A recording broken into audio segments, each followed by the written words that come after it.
ओ भगवान की जय, प्यारे कृष्ण कन्हैया लाल की जय। श्रीमद् देवी भागवत महापुराण प्रथम खंड का 6ठ स्कंध चल रहा है। 9 अध्याय पूरे हो चुके हैं। आज 10वां अध्याय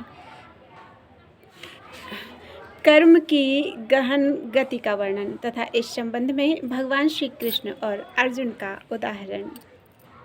जन्मेजय बोले, हे ब्राह्मण, आपने अद्भुत कर्म करने वाले इंद्र का आख्यान कहा, जिसमें उनके पदच्युत होने और दुख प्राप्त करने का विशेष रूप से वर्णन किया गया है तथा जिसमें देवताओं की भी अधीश्वरी देवी भगवती की महिमा विस्तार से वर्णित हुई है। मुझे महान संदेह है कि महान तपस्वी इंद्र को देवाधिपति का पद प्राप्त होने पर भी दारुण दुख प्राप्त हुआ।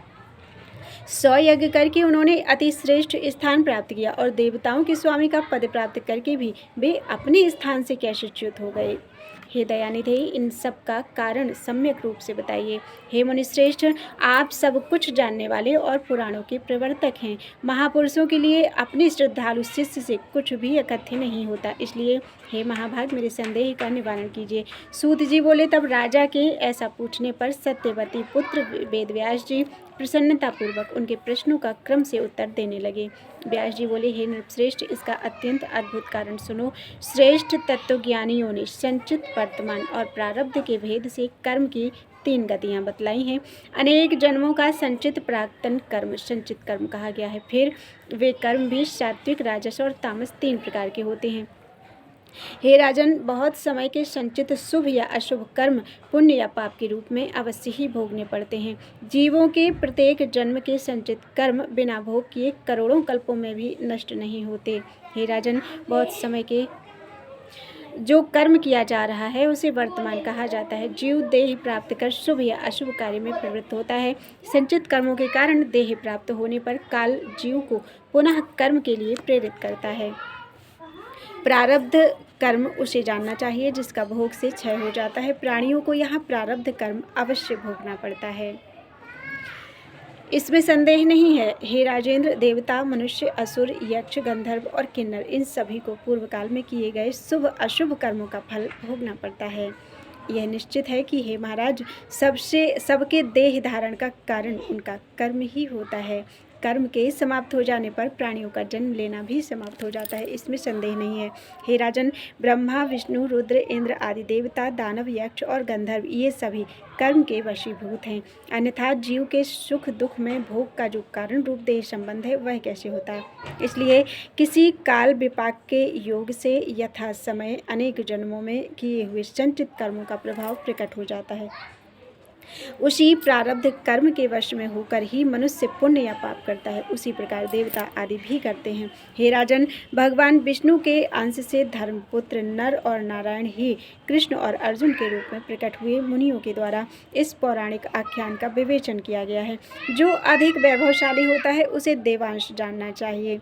जो ऋषि नहीं है वह काव्य की रचना नहीं कर सकता। जो रुद्र नहीं है वह रुद्र की अर्चना नहीं कर सकता। जिसमें देवांश नहीं है वह अन्नदान नहीं कर सकता और जिसमें विष्णु का अंश नहीं है वह राजा नहीं हो सकता। हे राजन, विष्णु, इंद्र, अग्नि, यम और कुबेर से प्रभुत्व, प्रभाव, कोप और पराक्रम प्राप्त करके ही निश्चित रूप से यह शरीर बनता है। इस संसार में जो कोई बलवान, भाग्यवान, भोगवान, विद्यावान या दानशील है उसे देवांश कहा जाता है। हे राजन, उसी प्रकार मैंने पांडवों को भी देवांश बताया था। वासुदेव श्री कृष्ण तो नारायण के अंश और उन्हीं के समान कांति युक्त थे। प्राणियों का शरीर सुख दुख का भाजन होता है। शरीरधारी सुख दुख प्राप्त करता रहता है। कोई भी प्राणी स्वतंत्र नहीं है बल्कि सदैव दैव के अधीन रहता है। वह विवश होकर जन्म, मरण, सुख तथा दुख प्राप्त करता है। दैववश ही पांडव बन गए और पुनः उन्होंने अपना राज्य प्राप्त किया। तत्पश्चात उन्होंने अपने बाहुबल से राजसूय नामक उत्तम यज्ञ किया और बाद में अत्यंत दुखदायक वनवास उन्हें पुनः प्राप्त हुआ। वहाँ अर्जुन ने अजितेंद्रिय पुरुषों के लिए दुष्कर तपस्या की। तब उस तपस्या से संतुष्ट होकर देवताओं ने उन्हें कल्याणकारी वरदान दिया। उस वनवास और नरावतार में किया गया पुण्य कहाँ गया? नरावतार में उन्होंने बद्रिकाश्रम में उग्र तपस्या की थी, परंतु अर्जुन के रूप में उन्हें उस तपस्या का फल नहीं मिला। प्राणियों के देह संबंधी कर्मों की गति अत्यंत गहन है। यह देवताओं के लिए भी दुर्गेय है, तो मनुष्यों की तो बात ही क्या है। वासुदेव श्री कृष्ण भी अत्यंत संकटमय कारागार में उत्पन्न हुए और वसुदेव के द्वारा गोकुल में नंदगोप के घर ले जाए गए। हे भारत, वे वहाँ 11 वर्ष तक रहे और पुनः मथुरा जाकर उन्होंने बलपूर्वक उग्रसेन के पुत्र कंस का वध किया। तदनंतर अत्यंत दुखित माता पिता को बंधन से मुक्त किया तथा उग्रसेन को मथुरापुरी का राजा नियुक्त किया। पुनः वे म्लेच्छराज कालियवन के भय से द्वारिका चले गए। श्री कृष्ण ने यह सब महान पराक्रम दैव के अधीन होकर ही किया। वे जनार्दन श्री कृष्ण द्वारिका में अनेक कार्य करके और प्रभास क्षेत्र में देह का परित्याग कर अपने कुटुंब सहित स्वर्ग चले गए। विप्र श्राप के कारण समस्त यादवगण पुत्रों, पौत्रों, मित्रों, भाइयों और बहनों सहित प्रभास क्षेत्र में नष्ट हो गए और वासुदेव श्री कृष्ण भी व्याध के बाण से निधन को प्राप्त हुए। हे राजन, इस प्रकार मैंने आपसे कर्म की गहन गति के बारे में वर्णन किया। इति श्रीमद्देवी भागवते महापुराणे अष्टादशसहस्रयां संहितायां षष्ठस्कन्धे कर्मणां गहन गतिवर्णनं नाम 10वां अध्याय। बोलो वृंदावन बिहारी लाल की जय।